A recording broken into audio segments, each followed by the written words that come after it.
Hello, everyone, and welcome to episode number 73 of the Hyperthesis podcast. I'm Patrick. I'm Pheely. And I'm Liam.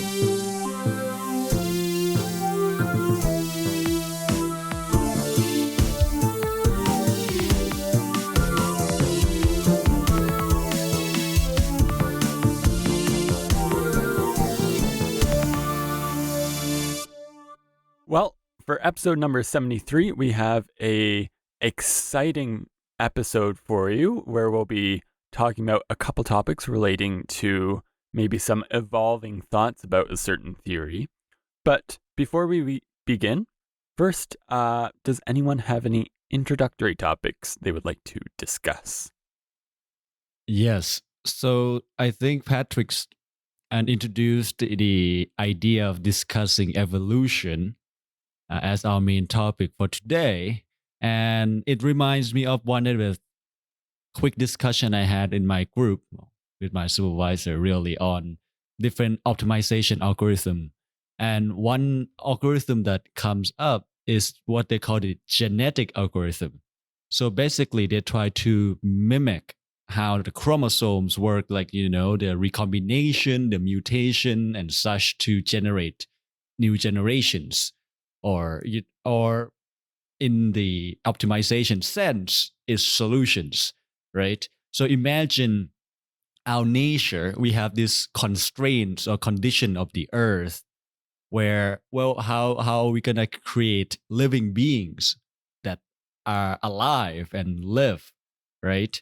So the nature came up with these optimization techniques using chromosomes and DNAs and genetics, where when you have a generation, to get the next generation, you mutate a little bit in your genes, your chromosome, and then, especially for what's called multi-cell organisms, you recombine this process of crossover or recombination where you use two gametes and recombine your DNA with another being, another living being, and then you generate the next generation. So that looks slightly different or have that slightly different feature, and then you replicate that over multitudes of years, and then you're gonna get some kind of optimized beings for that condition. And you can see that for many animals, animal in temperate temperature or weather have different physicalities than the ones in the cold temperature. And it just kind of makes sense, isn't it? Because the condition is different, even though the inner workings of the DNA is the same, where you basically recombine things and to get newer generations. And what they use to do that, basically use computers to imitate that. And there's something called fitness. I think if you study biology, you heard of that too, where, you can some kind of quantify how fit something is, or some beings or a group of population is not just one actually, how fit a population is within that constraint or environment. In mathematical biology, I think fitness is used a lot. I remember when I first started my undergraduate degree, the physics department had no openings for research, so I tried to work for a mathematician who did evolutionary game theory, which is like mathematical population dynamics or something like that. So just wanted to throw that out there. Yeah. So how it works is basically sometimes you have really complicated problem, and you don't even know how to how you even go through it. You don't see the solution, so you make basically a guess solution, and then put it into the environment or the problem, right? It might not be a good solution, and then there's something called a fitness value, which you can create it from your objective function or something that, hey, I want to either minimize or maximize this, and you create some form of fitness value, and you want your solutions or your set of solutions to have really high fitness, like a population of solution. And then you basically create the next set of solution or next generation by using this crossover mutation. And then you repeat that to get higher and higher fitness value. And with that, you can basically obtain the optimized solution without really have to know much about the inner working of the problem. So this is technically a form of machine learning, isn't it? Because it's self-correcting and I guess, trying to find the optimal parameters without any external input aside from what the algorithm runs itself. Yes, this is basically a part of machine learning, or I think early on is basic machine learning is basically an algorithm, right? Like or a set of algorithm that can learn itself. But I think it's a little different than what I think usually what you call machine learning, in the modern sense, which use like I think there's some use Bayesian statistics, some use neural networks, and genetic algorithm can be also used to create AIs basically. For example, like they use it in video games to create AIs early on because machine learning through like neural networks sometimes is very computationally very expensive, right? It is sometimes really hard to. It's a complex system. It's hard to make. Genetic algorithm is in a way simpler, but you can also imagine a case where no matter how long you run it, the generation never really perform. And that could be true because the technical term would be like the parameter space is quite large. You don't know where to crawl to get to the correct solution. And genetic algorithm works extremely well for specific types of problem or specific sets of problems that are around. And I think one of the challenge in solving complex problems is that you don't exactly know what is the effective solution. And I think the modern world we live in, the machine learning becomes a very good solution to a lot of problems. And that's why it's become very popular. But it doesn't mean it will solve all the problems. There's this idea of no free lunch. You can't just have an algorithm that, or the one optimal algorithm for all problems. So it has its advantage and disadvantages. But it's been used in, for example, network routing, like find the shortest routes between nodes, or even image processing, data mining, how to manage supply chain. So basically, if you can have some kind of set of solutions or population, you can basically use this recombination and mutation to try to get a better solution. But it may or may not work. It's really interesting to see this in action. And you can see this in action on videos on YouTube of people who have recreated or created these games, essentially. Like, for example, a racing game where a car has to make it around a track. And then in the videos, usually there's like 1,000 different cars, and the initial conditions for each car is changed ever so slightly. So one might go in a straight line, one might go slightly to the left, one might go slightly to the right, and repeated 1,000 times. And so you just see this mess of cars going. And then the one that makes it the furthest by a certain time, or the one that passes a certain checkpoint, is then the initial conditions for the next round, which are then varied slightly, and then it repeats. So you can actually see this process happening in some very cool and interesting videos. And of course, it's in the form of a video game usually, so it's pretty relatable just because a lot of people have played video games and so recognize what kind of the optimal paths are. Yeah, but I think genetic algorithm has something like a similar to like the chromosomes, right? Where each solution has basically the unique identifier, or maybe not unique, but there's some kind of identifier or the chromosome that is like here's the solution, and then you can recombine it with other solutions to create the next generation. That's what I think very unique about it compared to, let's say, the neural network models where you basically change the solution itself. No, now we have a population of solution, maybe 100 solutions, right? And each solution, if they have high fitness, they recombine, and recombination and mutation has their own probabilities where you can tune it to maybe you want to recombine more, or maybe you want to mutate more to basically enlarge the range of parameter space that you're varying. And it's really fascinating how this work, right?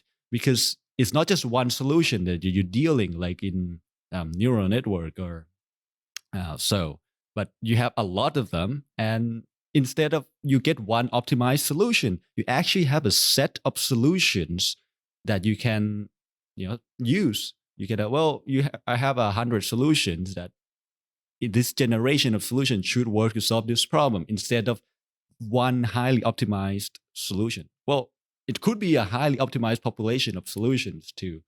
That's why these are quite useful. People use it in research of molecular molecules, finding new molecules, because and the requirement, actually one of the downside, in my opinion, is that each generation you have to prove that it works, or like each generation has to work to some extent, right? It has to survive in a sense. And if I draw analog to biology, well, it could be that the next generation come out and they all die because mutation is too much or recombination went wrong. So that is also possible. And it's a little bit, this genetic algorithm is a little bit related to what I do, which we call the digital alchemy. And one of the main difference is that digital alchemy doesn't have to prove that the next one, or it's hard to compare, but the generation actually fits or like create the specific crystal structure. We can do that later. We can explore bigger parameter space, but genetic algorithm basically can can basically ensure that every set of solutions you get works, because hopefully they don't die, right? Very interesting.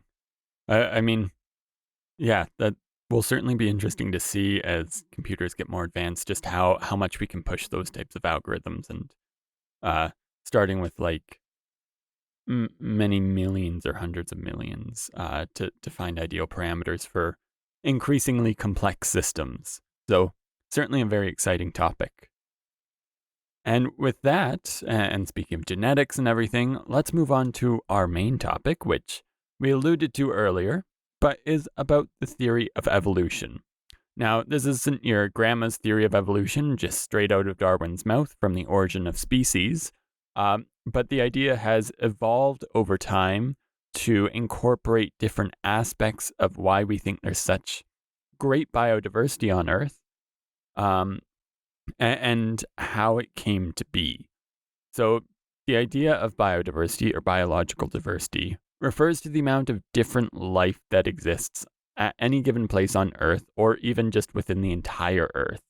And the theory of evolution helps to explain this biological diversity using a combination of several theories that were developed over the centuries, and have really been neatly sorted out in the 20th century.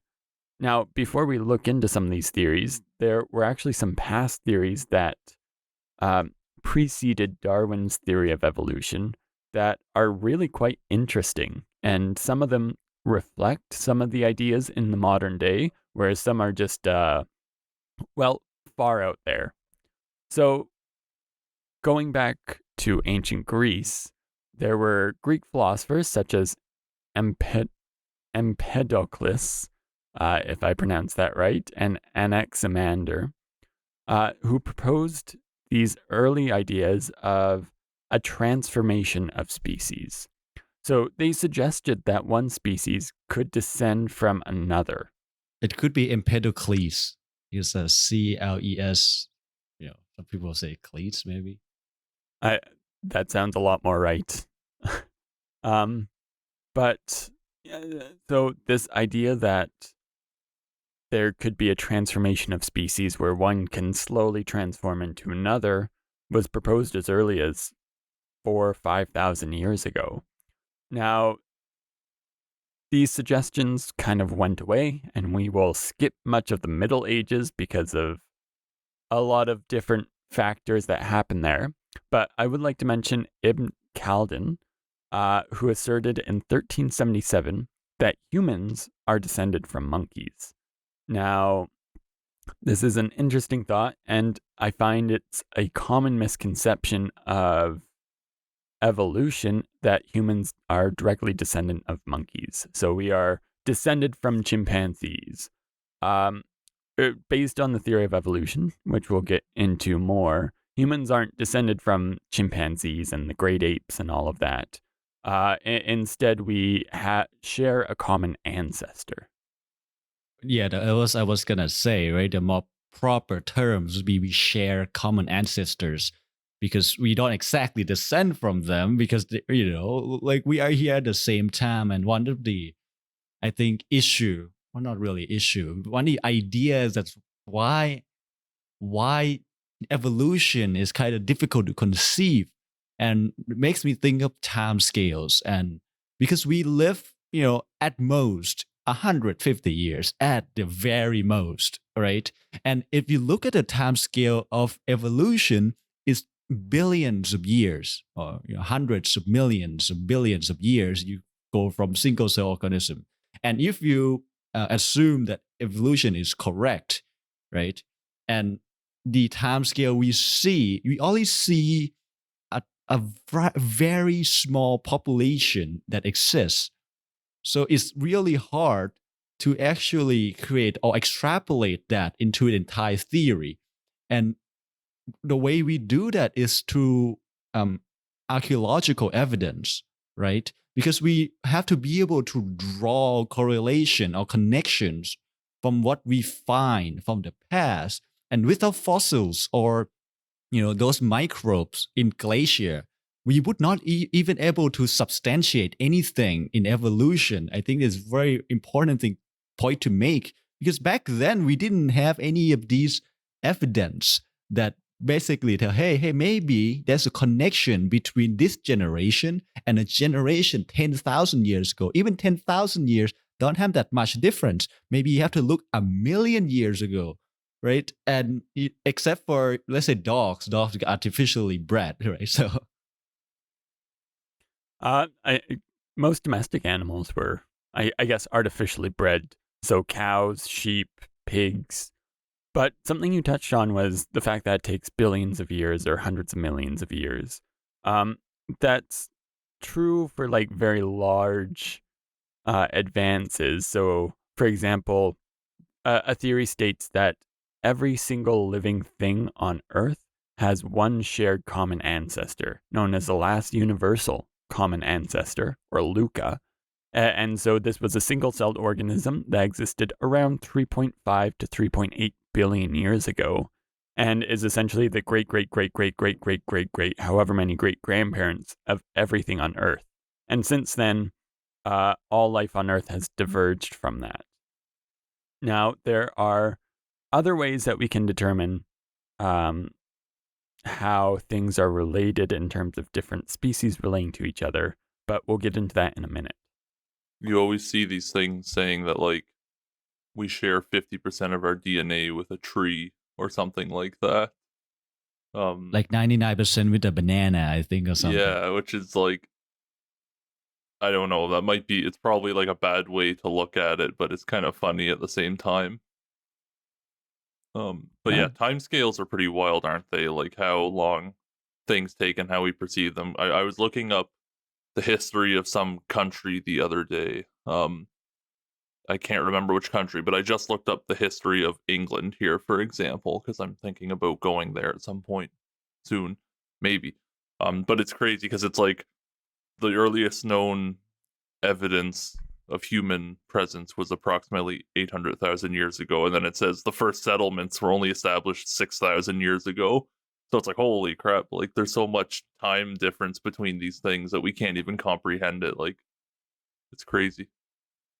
Well, which brings me back to a little bit of the genetic algorithm, because it could take thousands and tens of thousands of generation to even get something good, right? As a good solution or good population. It could take a long time. It could take a short time. And that's the thing is it can vary. So, for example, if we look at like large scale human history, then we've evolved over tens of thousands of years, whereas we have single celled organisms like different yeasts or bacterias that are able to evolve in days. There's a really cool experiment where they've essentially started with a certain strain of bacteria and then have let it propagate across a slide through different kind of antibacterial coatings. And then what they see is that there's this giant mass that greets the coating, and then only a couple survivors make it through. And then they go to another stronger coating, and it just keeps going and going and going. So you're going through many thousands of generations in a year, kind of thing, which is very interesting. I believe Veritasium did a video on the topic, but it's very interesting to see that, okay, for very large multicellular organisms, it takes a long time. We live a long time. We have very complex shapes. And so any mutation that occurs may not have an effect. It may just be taken out by the immune system or just kill the cell. Whereas for the single celled organisms, it's kind of an all or nothing response. Whereas if it's dead, it's dead. If it has a beneficial mutation, it will keep moving on. So wait, I never watched this Veritasium video, and I kind of zoned out for a little bit of what you said, but basically they like hyper evolve these. They're trying to see what like these mutations and how they progress and whatnot, right?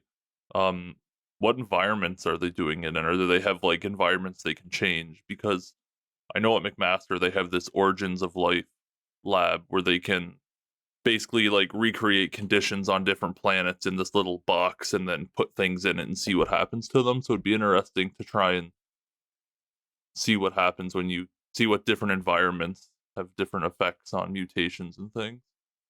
So for this video, it's titled "The Longest Running Evolution Experiment," Oh, and essentially, it's looking at work done by specifically Professor Richard Lenski for having these bacteria in a controlled environment. So they aren't like looking at the initial conditions and trying to start life kind of thing. Instead, they have these bacteria that are on microscope slides or in petri dishes. I forget the specific details, but essentially they put different coatings on these and yeah. then see how the bacteria evolve. Yeah, but I'm just saying like how would they evolve in different conditions would be interesting to basically test that and that kind of thing. Well, I hope they're not trying to create a super bug, like just resistant to anything known to man, right? And one thing I want to point out is that origin of life is different from evolution. I think it's completely Yeah, different yeah, no, study. I'm not saying that I understand the Origins of Life lab is like trying to understand how life forms, but I'm just saying like they have a box that they can create like conditions on Mars or conditions on Venus or whatever conditions that like what the Earth was like millions of years ago. But I'm just saying like I'm not saying they should try and I just want to know like how these mutations are affected by different environments, Oh kind of. yeah, it's like people who think about how the universe conceive, rather than how the evolution of the universe is very different, right? Like, well, we don't know much. The same way is like we might know a lot about the have evidence of evolution, but we don't really have that much evidence on like how it actually got conceived, like the first thing, like how life got created, like how the universe got created. Like we are not really sure, right? But we are pretty sure of how it evolves. I I read an article a long time ago, so I'm kind of just barely remembering the information, but a lot of people think that, or at least this article, the people who wrote these papers thought that life was conceived in a similar way to the mechanism that soap works. because soap has like these basically what it does is like, you know, you wash your hand, the water combines with the grease or oil, and then they kind of like stick together in a specific way, and then it runs off your hand. So somehow they were arguing that like you can get these lipid type things that form out of organic molecules, and they can stick together in certain ways, and they can start forming little like cells and stuff. Anyway, that's just like a complete. We should. I need to find that article and come back to it in the future.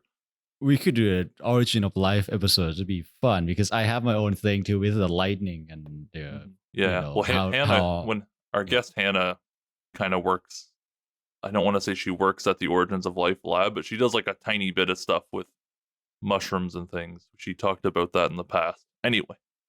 So we've talked a lot about evolution, but I kind of want to introduce the actual concept behind it. Just we mentioned mutations and we mentioned giving it an advantage. So just as a bit of background, so Carl Linnaeus started developing this kind of binomial classification system where he just grouped animals together based on shared characteristics. Now, a little bit later, someone named Lamarck had some evolutionary ideas and proposed a theory of evolution that involved the inheritance of acquired characteristics. And these were pretty influential at the time, but they were superseded by Darwin's theories.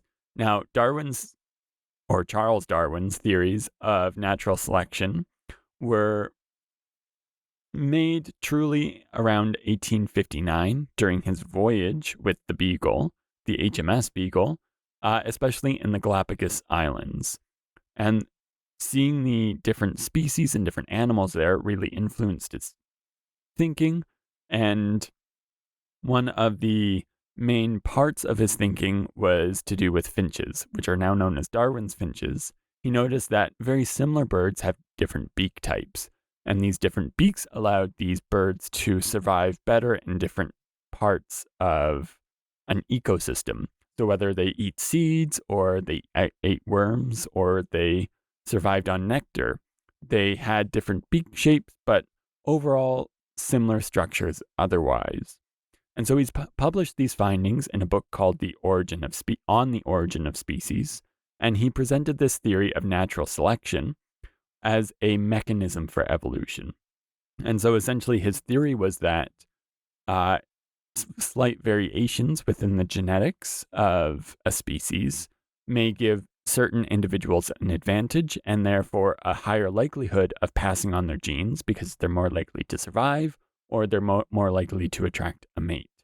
And so these genes get passed on and then are essentially amplified throughout time as it gives them more and more of an advantage.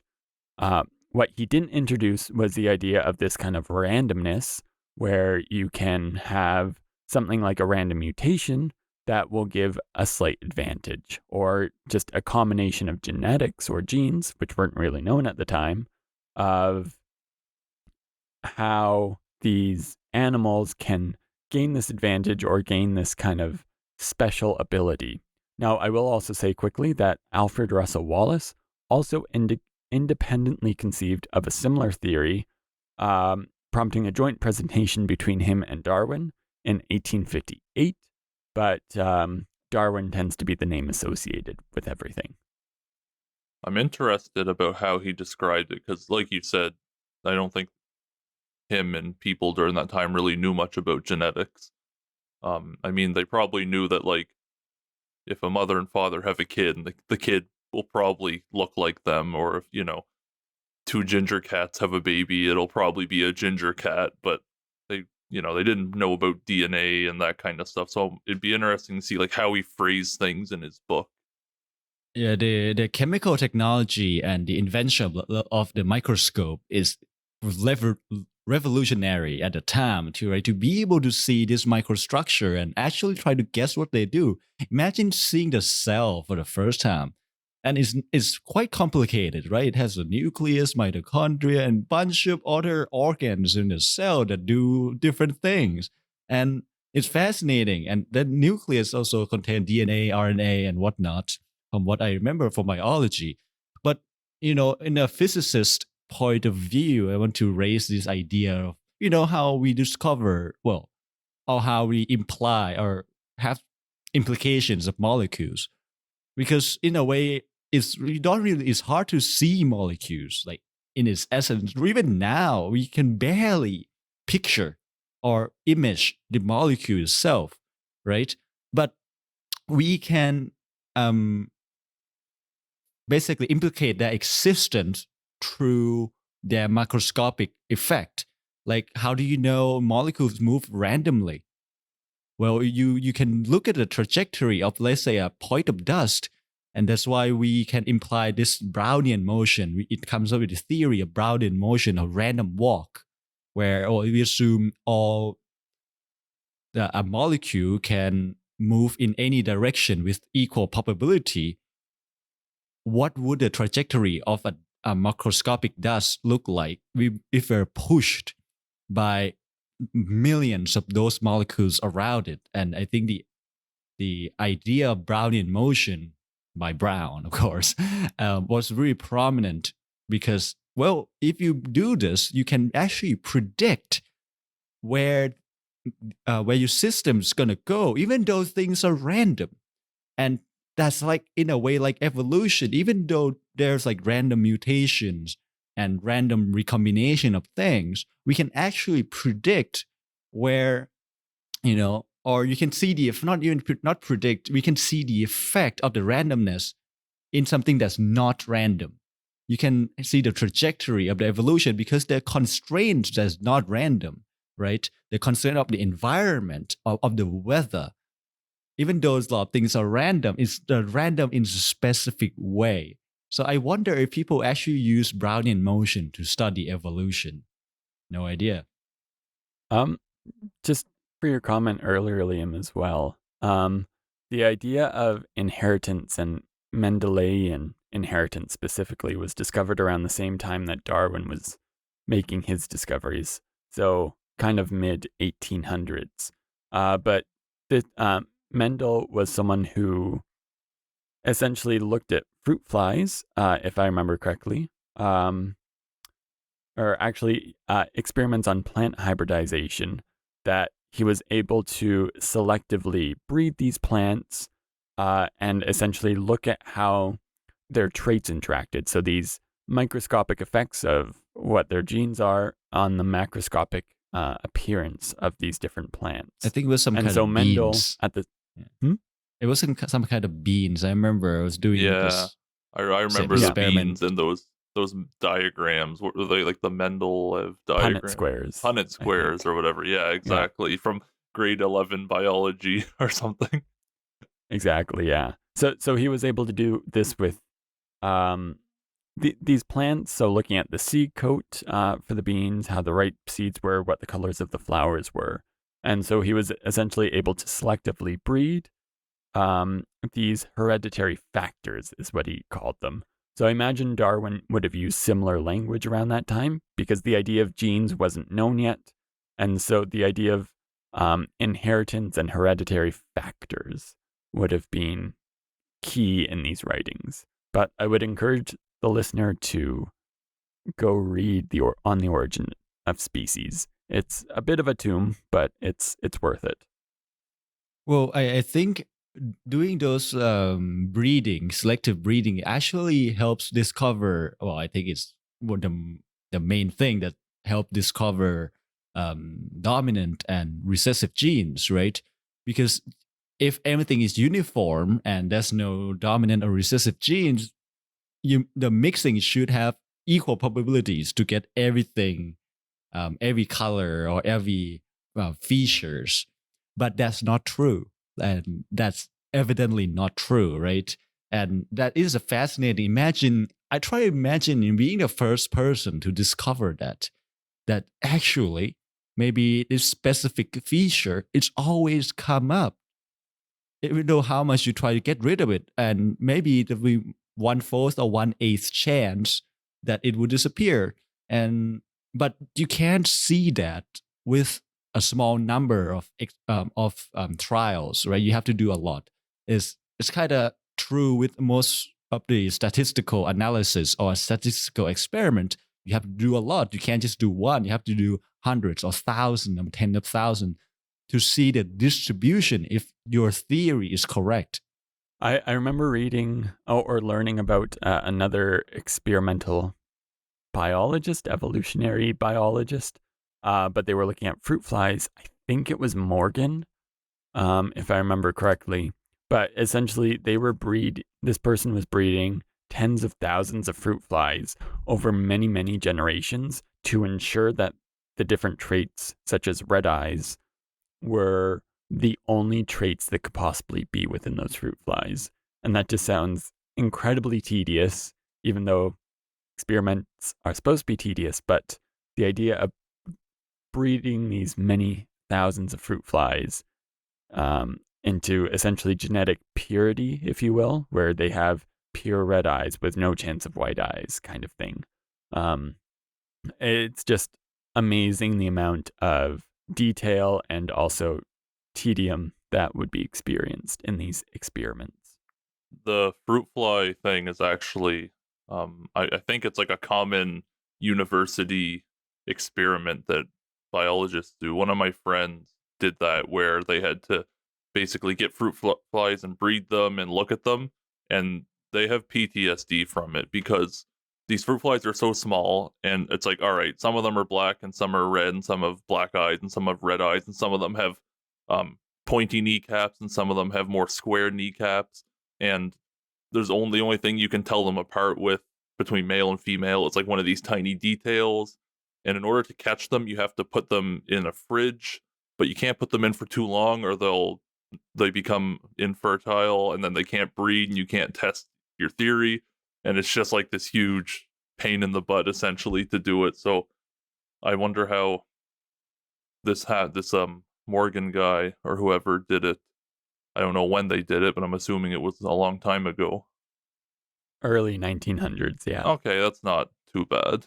But It's just called patience, man. Imagine doing physics calculation numerically. Back in the days, try to calculate the radius of the atomic bomb by hand. Good luck, buddy. Yeah, but anyway, I've just heard horror stories about these fruit fly labs and experiments people have done where you basically test like these recessive genes and dominant genes and things like that. But it's interesting that all these experiments, whether it was Mendel's or Morgan's or all these different genetic trait experiments, really complemented the Darwinian ideas of, okay, there's this order of inheritance and different types of traits are inherited and will be present and lead to advantages.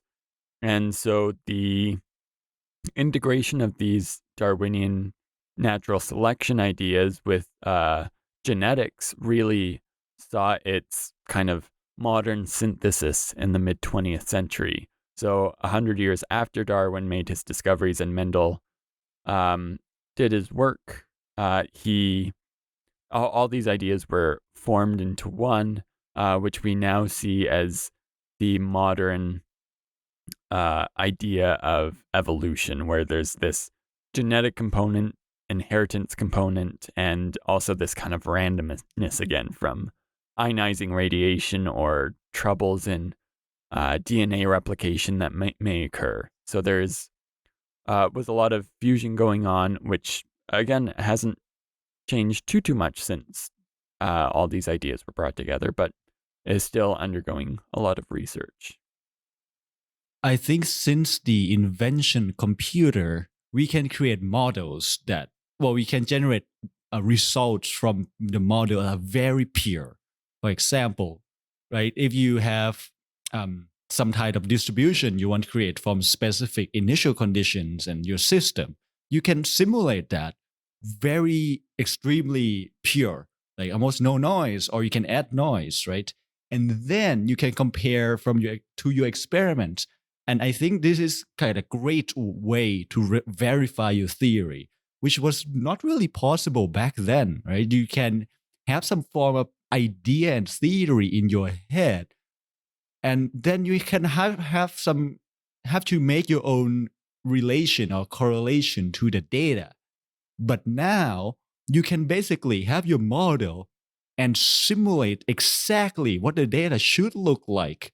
And then you can compare to the experimental data. I think that's what happened a lot. Let's say in particle physics, where the model is like, hey, you should have this Lorentzian distribution in this electronic thing or the particle thing. And then when you measure it, do you get this Lorentzian with this width or with this kind of correlation? And that's kind of how you prove theories these days, or you can prove models these days, where you can generate something that very specific, that it cannot be anything else.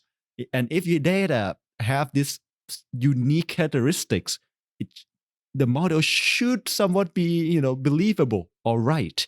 And I think with genetics and evolution, I wonder if they do a similar thing. They probably do, where, hey, if this theory is true, when you do this in experiment, or you generate 1 million in population, you should see the exact distribution, and then the theory is much more believable. Well, I mean, there are groups that kind of do that, and they're able to get all their data based on actual samples. So in the mid 20th century, we had the discovery of DNA by Watson, Crick, and Franklin. And so this kind of also lent itself to the theory of evolution, where we had this essentially molecule that can be passed on, or set of molecules that can be passed on that encode this information. And so with advancements in genomic studies, we are able to test a lot of DNA. So there are projects right now that are trying to map the entire number of species throughout the whole world, so that we know exactly where and what species are present everywhere. And we're able to do this with DNA collections, or what's known as environmental DNA, which I've talked about before. But the really cool thing from this is that we're able to look at the DNA, look at what parts of the DNA are similar between different species and what parts are different, and essentially relate them. So not quite modeling, but we're essentially able to input these DNA codes into a computer and say, okay, how does this relationship work out between not just 10 or 20 species, but millions of species? So we're actually able to develop this very in-depth phylogenetic tree, showing how all these different species are related genetically. So again, not so much computer modeling, but also kind of computer modeling to show how they're related. Well, I think the power of computation allows this kind of meta-analysis, right? Where instead of, usually I think when I took a course in taxonomy too, right? You look at basically, there's a species, and then you can go bigger, and family, whatever, phylum, and then there was like kingdom and whatever, right? But now, at what point of subset we can do our theory or our analysis on? With the computers, we can not just look at one species or two or a group of the multiple phylum. We can actually deal with data that's really extremely complex and large, and run some kind of algorithm on it to find any insights or correlation from it. Maybe not even just what exists now compared to what we found data from previous generation, maybe thousands or millions of years ago, and try to find a model that's consistent with all generations. Yeah, and that's kind of relating into work that I'm doing, which maybe I'll talk about one day, but where we're trying to figure out, one, how all these species are related and what their dependence is. So we're taking soil samples and testing them for environmental DNA, and trying to figure out, okay, what species are present, how are they present, what species indicate the presence of other species. Now, you mentioned kind of going back in the historical record, and DNA actually decays over time.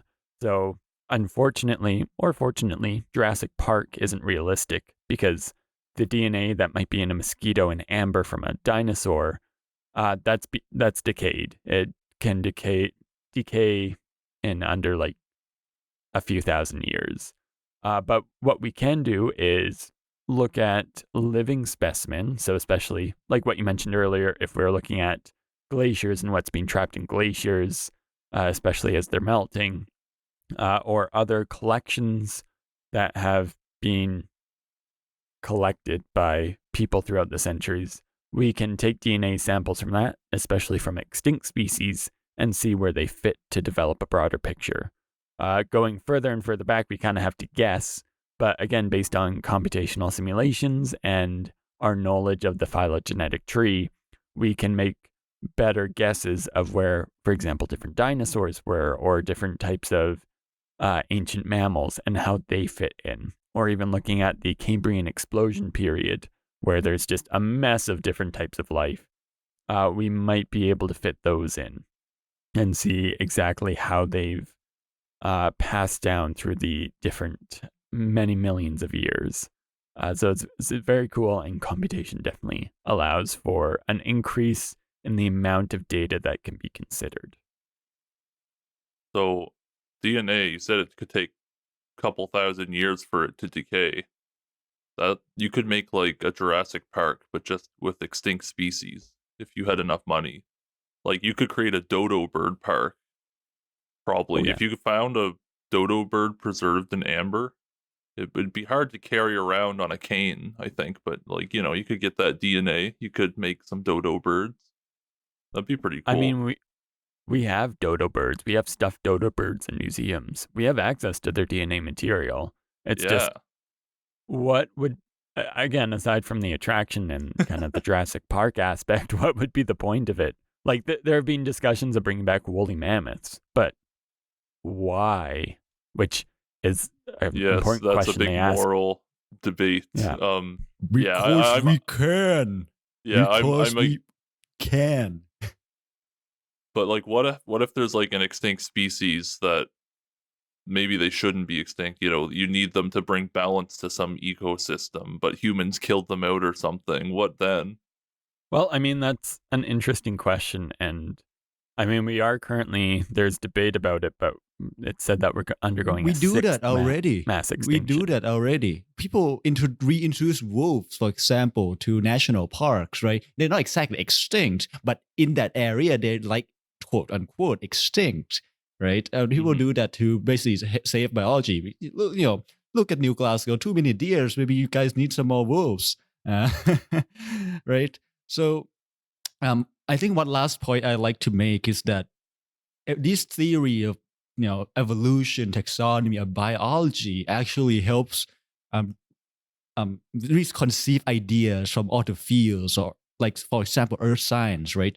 One would be the idea of I think the plate tectonics, which is movement of plates and continents. Like, why is it related to evolution? Well, we do have evidence from, let's say, seeing the evidence of fossils from different continents that have years ago. Hey, why do they share similar fossils? Well, maybe because there used to be one continent, like Pangea, right? The one big continent, and we actually, even though people thought that, okay, if you look at the map, it kind of fits together, but we actually have the evidence of seeing fossils and kind of this continuity between species that even now they're divergent. But if you lead back to years ago, maybe millions of years ago, we can see the evidence from there is actually an evidence for the movement of continents, and that to me is fascinating, right?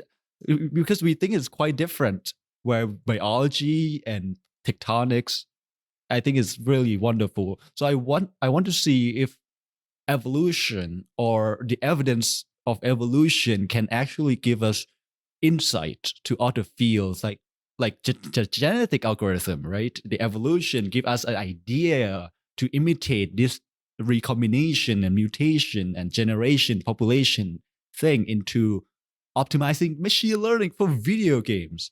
And so these ideas can be used universally almost. So I'm excited to see what other things can come up from evolution. Agreed. And with that, right before we get into our story of today, I'm going to tell you how you can contact us. So we have a couple different ways you can reach out to all three of us. The first one is through email. We are hyperthesispodcast@gmail.com. You can send us an email with questions or comments. If you listen to the 2 earlier episodes of this season, you would have heard guests. And if you are an expert in your field or would like to be on the show, please send us an email. We would love to have you on. And we are interested in talking about whatever topic. We've had guests talking about environmental sciences or battery physics. We've had just a whole bunch of guests. It's always a good time to have a guest on the show. So feel free to send us an email. And again, if you have any questions or comments, you can also find us on Instagram. We are at the Hyperthesis. We post updates about when we are actually posting episodes. There's the occasional meme on there. And then also sometimes we go on break. We're all students. So we want to make sure that you are updated when we come back from a little break. You can listen to us pretty much wherever you find your podcast, whether it be Apple Podcast, no longer Google Podcast. It's dying April 2nd. So YouTube Music, I guess. Amazon Music, Overcast, Castbox, wherever you find your podcasts. And make sure that if you are listening to our podcast on a service that allows it, give us a rating or leave a comment. Give us some feedback. We are also found on YouTube. We are, if you just search Hyperthesis Podcast on youtube.com, you can find us. We are really good at staying up to date with the videos. Well done for that, Pheely. We have, I think, even the latest episode out. So really check that out and give us a like, comment, or subscribe on YouTube. We are based out of Spotify. You can find us anywhere. So reach out to us if you like. Leave a comment, like, subscribe, follow, whatever you need to do, and get the word out about the Hyperthesis. So to end today's episode, a story. So we're physicists. We talked a lot about biology today, so I figured I would end with the story on a little bit of history of biophysics, which is a pretty big branch of physics these days, and one I admittedly don't know too much about. So I went and looked into it a bit, and let me just start by saying that biophysics, it's a subdivision of science that applies approaches and methods that are kind of more traditionally used in physics, but instead it's used to understand and study biological phenomena. And it's a pretty broad title. It covers all these different scales like molecular biology. It could be population dynamics. So again, it's pretty broad. But biophysics tends to share significant overlap with biochemistry, molecular biology, physical chemistry, physiology, nanotechnology, bioengineering, computational biology, and biomechanics. So those are all like kind of subdivisions of biophysics, and I missed some, but there's a whole bunch of them. And we've even had guests on this podcast that did a little bit of biophysics work. So Hannah, I don't know if she considers herself a biophysicist, but I kind of, in my mind, she is. So one of the earliest instances of biophysics are those of Luigi Galvani in the mid to late 1700s, and he studied animal electricity and how different electric signals kind of affected the muscle movements of animals, and particularly he had a frog, and he would send these signals through and watch its legs twitch and that kind of thing. So that was kind of one of the earlier instances of using some physics to try and understand biology. But the term biophysics was first originally introduced by Carl Pearson in a 1892 book called The Grammar of Science. However, William Bovey is credited for properly advancing the field during the mid to 20th century. William was a leader in developing electrosurgery, which was an early kind of practical real-world application of biophysics to help humanity. So I don't know too much about it, but it's basically you kind of send electrical pulses through people while you're doing surgery, and it makes the process easier, or it stops certain things from happening that you don't want to happen during surgery. So that was kind of a pretty big advancement. And the foundations, after this, the foundations of biophysics, they were laid down, well, not after that, but in the 1800s, before this William Bovey electrosurgery stuff. Kind of the first book on biophysics was published in Berlin by the Berlin School of Physiologists. So this was the first kind of text on biophysics. Interestingly enough, the popularity of biophysics kind of started skyrocketing thanks to our very own Erwin Schrödinger, who published a book titled What is Life? Because Schrödinger was interested in kind of these things and quantum mechanics and how life existed and that kind of stuff. And this book was based on a series of public lectures he gave describing processes of living things through physics and chemistry. And in this book, he actually proposed the idea that there was a molecule within all living things that contained genetic information in the form of covalent bonds. And this is actually what inspired scientists like James Watson and Francis Crick, like Patrick was talking about earlier, to actually search for and look for this genetic molecule. And with the invention of Rosalind Franklin's X-ray crystallography research, they actually discovered the double helix structure of DNA in 1953, which is arguably one of the greatest discoveries of all time. So it's kind of funny how this book by Erwin Schrödinger helped motivate people to find DNA. In addition to the discovery of DNA and its structure, biophysics techniques have all kinds of other applications and started kind of being used more widely in the mid to late 1900s. They were used to create vaccines, develop imaging techniques like MRI and CAT scans, and to create new treatment methods for things. Things like dialysis, radiation therapy, and pacemakers are all kind of things that resulted thanks to biophysics. And since about 1957, biophysicists also created the Biophysical Society, which is this international network with members all over the planet.